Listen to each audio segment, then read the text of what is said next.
Jedi et bienvenue sur Star Wars Artefact. Mon nom est Dominique, alias Lord Doom, et aujourd'hui, nous débutons un mois thématique sur la marchandise du Galactic Star Cruiser Halcyon. Pour commencer, nous ferons la revue du sabre laser d'entraînement du Star Cruiser. Tout d'abord, il faut prendre en note que la marchandise est uniquement vendue à la boutique souvenir offerte aux passagers de l'Halcyon. Donc, vous devrez tout d'abord débourser 6 000 US pour de nuitées à bord de l'Halcyon afin d'avoir accès à la boutique.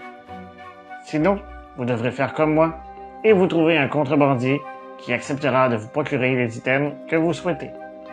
Ainsi, le sabre laser vous coûtera 170 crédits, soit environ 225 $ canadiens ou 160 €. À cela, vous devrez bien sûr ajouter les frais d'expédition et de contrebandier. Sans plus tarder, procédons à la revue. Tout d'abord, regardons le boîtier d'un peu plus près. La première chose que l'on remarque est que le boîtier est noir plutôt que gris, comme à l'habitude. Encore aujourd'hui, il s'agit du seul sabre laser Legacy à être offert dans un boîtier de cette couleur. Le format utilisé est le plus petit des deux. Au centre, on y retrouve le logo de la Chandrila Starline et l'arrière-plan bleu nous indique que la lame sera de couleur bleue. Une fois le boîtier ouvert, on peut y apercevoir le sabre sur le tissu noir. On peut également voir de petites pastilles sur lesquelles on y retrouve une lettre de l'alphabet Aurebesh. Ces lettres sont magnétiques et il est possible d'en apposer une sur votre sabre afin de le personnaliser.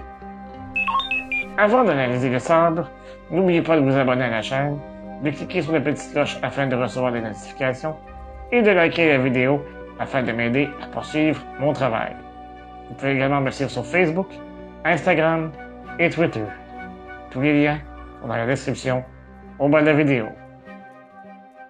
Regardons maintenant le sabre d'un peu plus près. L'émetteur est de forme angulaire et, comme pour la majorité du sabre, est fait d'aluminium brossé.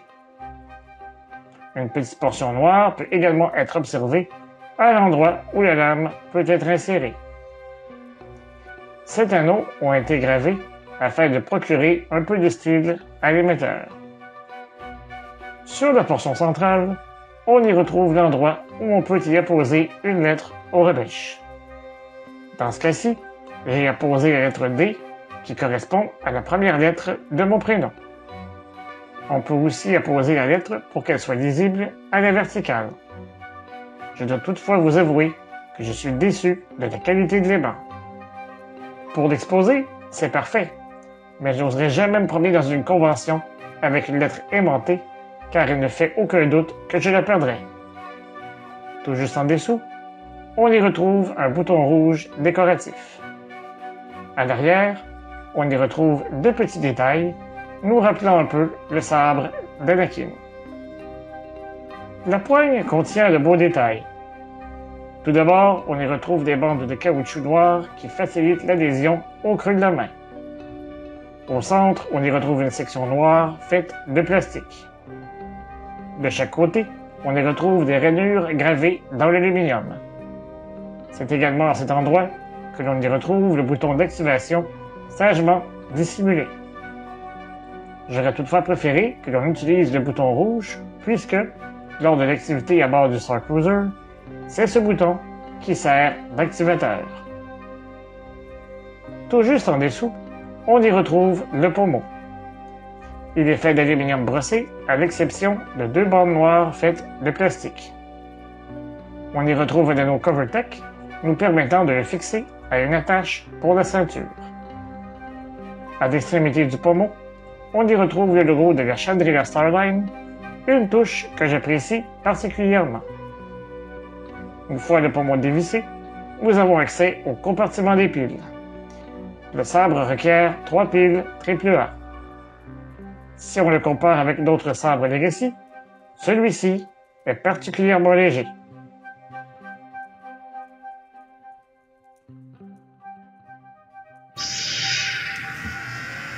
Une fois allumé, on entend les sons propres du sabre.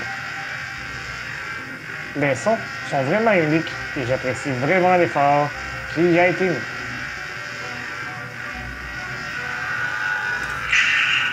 Lorsqu'il entre en contact avec quelque chose, la lampe bleue émet un flash. Le fait qu'il soit vendu uniquement à bord du Galactic Star Cruiser fait de ce sabre un des plus difficiles à obtenir de la série Legacy. Si on tient compte du prix qu'il faut payer pour séjourner à bord de l'Alcyon, cela en fait également un des plus dispendieux. J'apprécie toutefois son look à la fois épuré et classique. J'aimerais remercier mon ami Connor Filson qui m'a aidé à en faire l'acquisition, ainsi qu'un bon nombre d'autres items dont je ferai la revue d'ici la fin du mois thématique. Et vous, que pensez-vous de ce sabre? Dites-moi dans les commentaires au bas de la vidéo. De mon côté, je crois qu'il est absolument superbe et je suis heureux de l'avoir dans ma collection. Si vous avez apprécié cette vidéo, n'hésitez pas à la partager sur vos réseaux sociaux. Je vous donne rendez-vous la semaine prochaine pour une autre revue. Et d'ici là, je vous dis à bientôt et que la force soit avec vous à tout jamais. Remember, the Force will be with you, always.